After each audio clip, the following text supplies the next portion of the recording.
بسم اللہ الرحمن الرحیم۔ السلام علیکم ورحمۃ اللہ وبرکاتہ۔ میں آپ کی کلاس 5 کی اسلامیت کی ٹیچر ہوں۔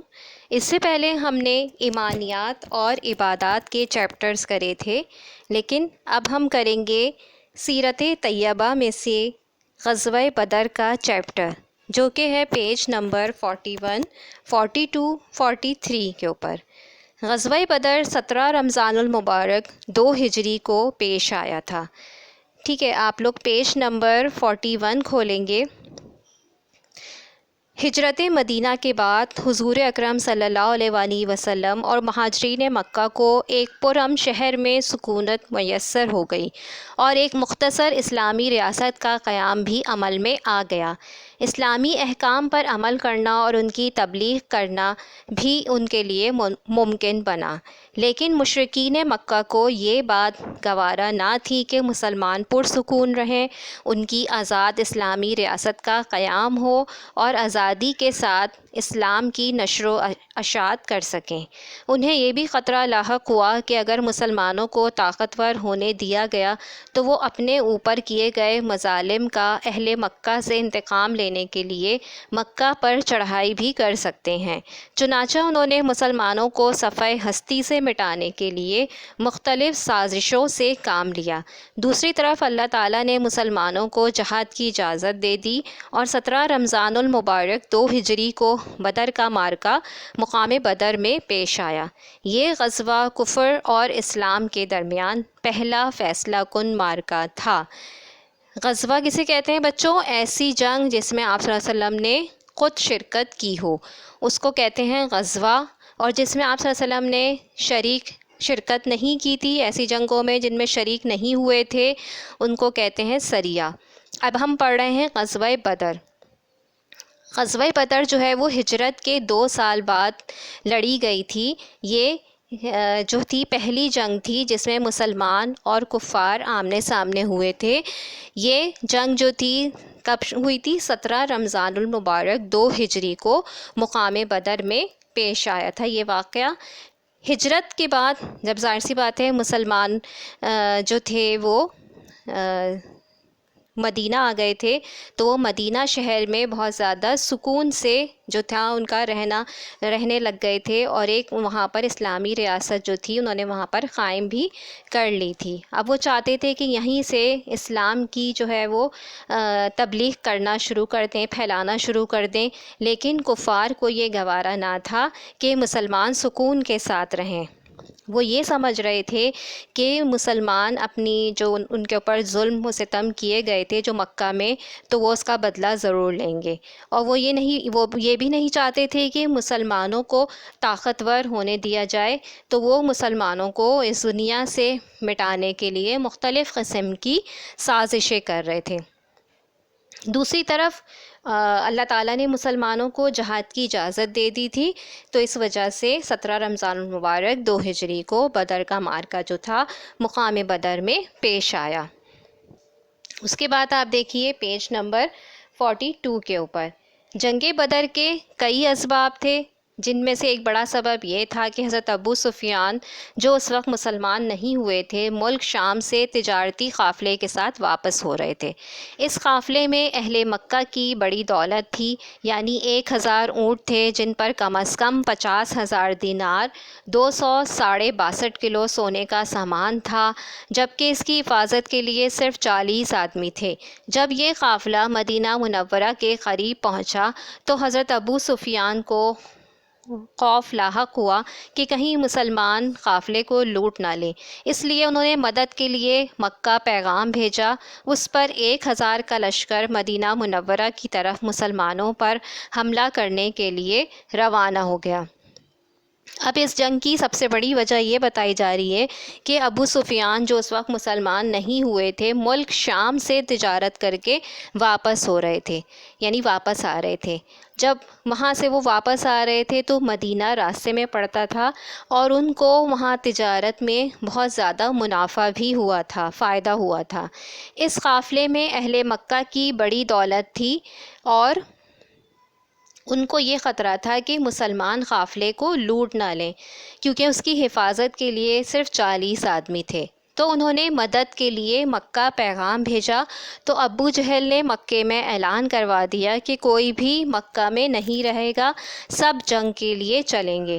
تو 1000 کا لشکر مدینہ کی طرف مسلمانوں پر حملہ کرنے کے لیے روانہ ہو گیا۔ ٹھیک ہے، اس کے بعد نیکسٹ پیراگراف میں دیکھیے کہ سیدنا رسول اللہ صلی اللہ علیہ وآلہ وسلم کو جب کفار مکہ کے لشکر کی آمد کی خبر ہوئی تو آپ صلی اللہ علیہ وسلم ان کا راستہ روکنے کے لیے بدر کی طرف روانہ ہوئے، جو مدینہ سے 80 میل 130 کلومیٹر کے فاصلے پر ہے۔ اس وقت آپ صلی اللہ علیہ وسلم کے ساتھ 313 مجاہدین تھے، جن میں سے 84 مہاجرین اور 229 انصار تھے۔ اسلامی لشکر کے پاس لڑنے کے لیے پورے ہتھیار بھی نہیں تھے۔ مسلمانوں کے پاس کل 6 تلواریں اور 2 زرہیں تھیں۔ سواری کے لیے 70 اونٹ اور 2 گھوڑے تھے۔ ان کے مقابلے میں کفار کا لشکر 1000 افراد پر مشتمل تھا۔ ان کے پاس 100 گھوڑے، 600 زرہیں اور سینکڑوں اونٹ تھے۔ اچھا، اب اس جنگ میں ظاہر سی بات ہے مسلمانوں کی تعداد تو کم تھی اور ان کے پاس کوئی ہتھیار بھی نہیں تھے لڑنے کے لیے، جبکہ کفار کا جو لشکر تھا وہ 1000 افراد پر مشتمل تھا اور ان کے پاس چیزیں بھی زیادہ تھیں، جیسے ان کے پاس 100 گھوڑے تھے، 600 زریں تھیں اور سینکڑوں اونٹ تھے۔ زریں کسے کہتے ہیں؟ لوہے کا وہ کرتا جو جنگ میں تحفظ کے لیے پہنا جاتا ہے۔ ٹھیک ہے، اس کے بعد آپ نیکسٹ پیراگراف میں دیکھیے، کفار اور مسلمانوں کے لشکر بدر کے مقام پر آمنے سامنے ہوئے۔ لشکر کفار کی قیادت ابو جہل کر رہا تھا اور مسلمانوں کے سپہ سالار نبی کریم صلی اللہ علیہ وآلہ وسلم تھے۔